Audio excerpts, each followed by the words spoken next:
to work by the Mastroe charity.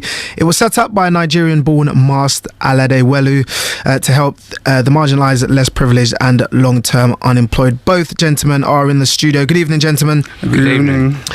Firstly, if we can start with David. Can you give me an insight into how your alcohol dependency affected your life? My life was spent not accepting the fact that alcohol had taken it over till about 7 years ago, when fortunately meeting a newfound friend, they recognised the problem, and for the first time I decided I needed to do something. So with the help of the local community mental health, SEPT, and at the local psychiatric unit, I was admitted and treated for alcoholism. Do you remember why you started to drink in the first place? Death of my father. It was quite simple. It was a grieving process that just escalated. And did you not sort of have the support of friends or family, or you just felt you was alone at that time? I think that through the alcohol breakdown situation, ended up in psychiatric care like 30 years ago. Never really accepted it and wasn't able to accept it myself, and it was often thinking I'm doing this for somebody else, not myself. So this last time, 7 years ago, it was me that wanted to stop drinking. It was me that needed to stop drinking. Otherwise, as they said, I was another Georgie Best. Yeah, and I mean, how was day-to-day life then? Would it just be wake up, have a drink, no work, down the pub? I mean, how was it? 300 units a week, that's 20 pints a day. That's, let's just look at it in perspective. It revolved around alcohol. Yeah. How could you afford 20 pints a day if you wasn't working? I was fortunate that at that time I was on the old incapacity benefits and the firm's pension and places like that. But again, I wasn't taking care of the property, the home, and you were a nuisance to people. You were upsetting the neighbours. They see you've gone downhill over the years. I mean, so if you could see that, then at what point did you think there's a problem, I need help? You mentioned new friends. My new partner, she recognised it. She'd previously lost her own father through alcoholism. She see the traits with me. She asked professionals to get me help. That help came, and I was fortunate enough to continue that help that was provided to me in psychiatric care, because I must explain, nobody should really stop drinking without professional. If you stop drinking from a large amount like I was on, it can kill you. You sort of need to wean yourself off, don't you? It needs professional help to get you off there, the drinking. So I took advice. I met some fantastic doctors, gastroenterologists and everything, biopsies of liver and all the rest of it, pincushion. And these continue that support 7 years on.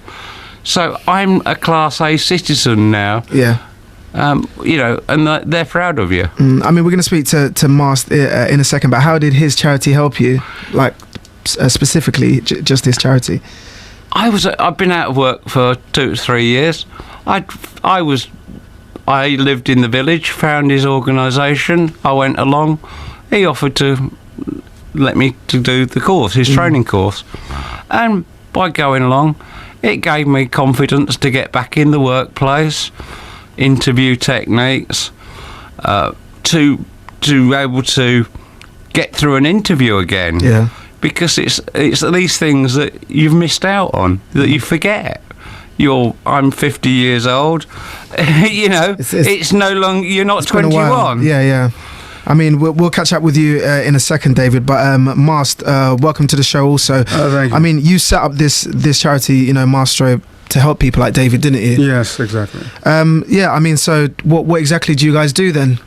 What do we do? It's the focus of Mastroe is to help the long-term unemployed, less privileged people with barriers that prevent them from getting back to work. Now, we don't teach things like maths, English, or all these other things. The only thing that we teach is work skills, employability skills, things that individuals need to get back into the workplace. Apart from that, we also focus on development of the individuals, because when we say work skills, some people can go to a particular place to get some work experience. But the thing is that work experience that they're getting doesn't actually focus on their development. We actually, everything that we do focuses on the development of the individual. So let me give you an example. They come to us, the first first aspect of the program focuses on vision, goals, and motivation and things like that. Then they go to personal management, and that includes things like time management and money management. Once somebody like David who was into drinking, money management will really help him, because he'll be able to understand that the money that I have, I need to be able to use it more effectively. As he said, to take care of his house and exactly his upkeep and his appearance. Exactly. And the time management will be very helpful when he gets a job. So because we spoke to a few employers as well, and they said, the reason why we might not want to give consider this as a high risk is because somebody has an alcohol problem, fine, but when you then take that alcohol problem and then you mix it with long-term unemployment, you get a big barrier.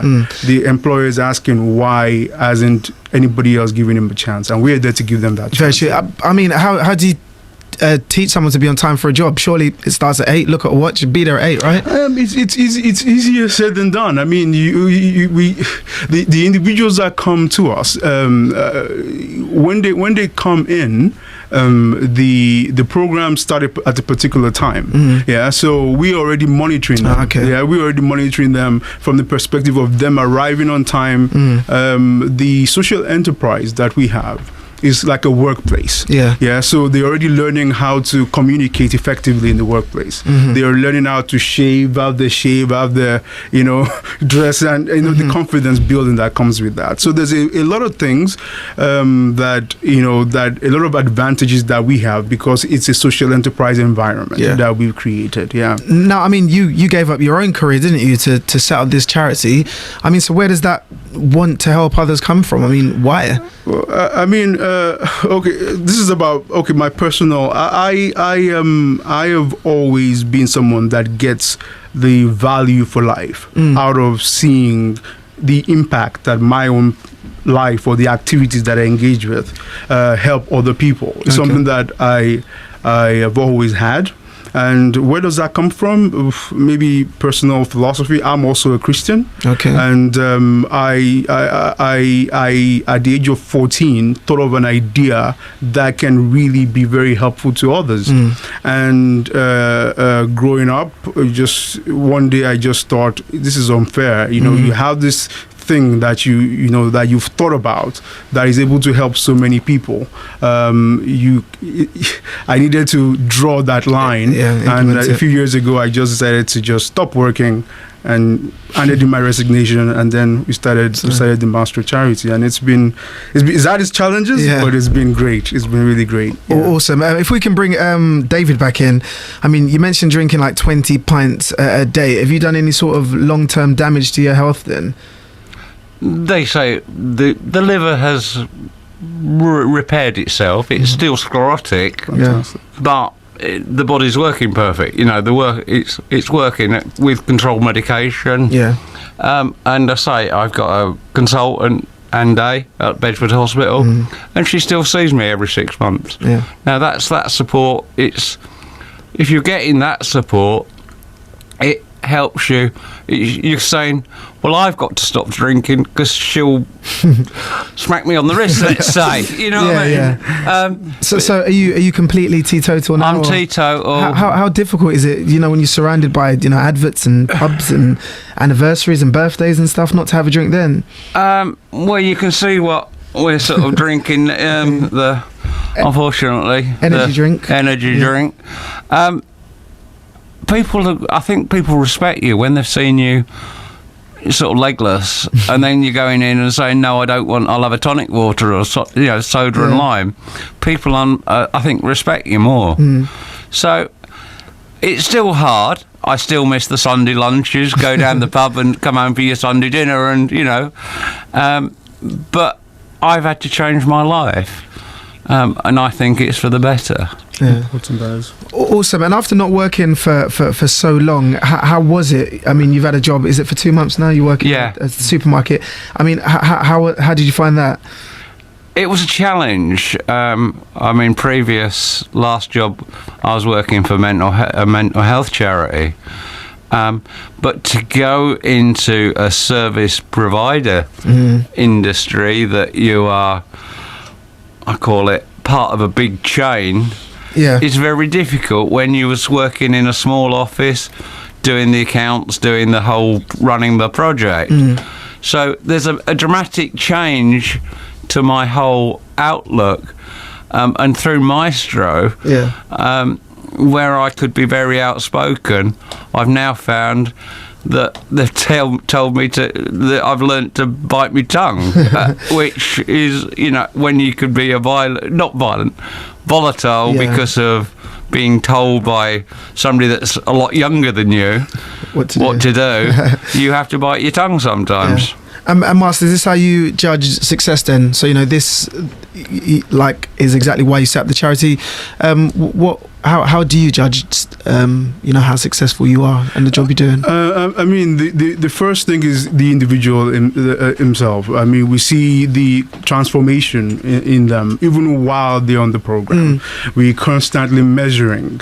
I mean, everything starts with a personal development plan that we have for each individual that comes on the program.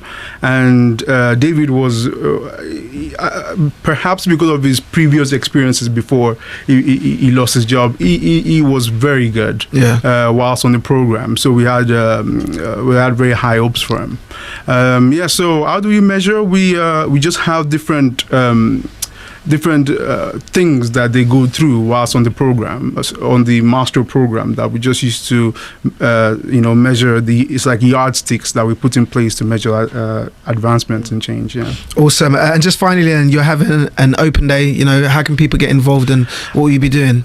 Yes, we have an open day on the 31st of August, and the emphasis of the open day, because apart from helping beneficiaries, what we also wanting to do is to link them up with different organizations. So we've invited over 50 employers into Mastroe, and so the employers are coming down, the beneficiaries are coming down, facilitate networking, and it's on the 31st of August, and we're actually having two other pre-open day events. One on the 24th, that's going to be at the Kempston Fun Day, and one on the 17th, which is going to be in the Bedford City Centre. Okay.